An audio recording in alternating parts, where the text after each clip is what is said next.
من قال لا يبكي الرجال. الله يعلم يا وفية كم ضاقت الدنيا علي لما أضعتك من يدي. أخطأت باسم الكبرياء فجرحت سيدة الوفاء. يا ويلنا نحن الرجال، من نحن من غير النساء؟ عود اعذريني سامحيني سيذوب قلبي من حنيني. من قال لا يبكي الرجال؟ أبكي نعم أبكي لمن أبكيتها مر البكاء. أبكي إذا نفع البكاء. إني أمام الناس أعلنها، إني أمام الناس أعلنها. جنيت لا أستحي لو بين قدميك ارتميت.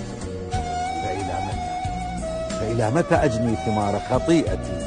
هذا أوان الصلح يا محبوبتي. عودي لعل الأرض تحملني وتحميني.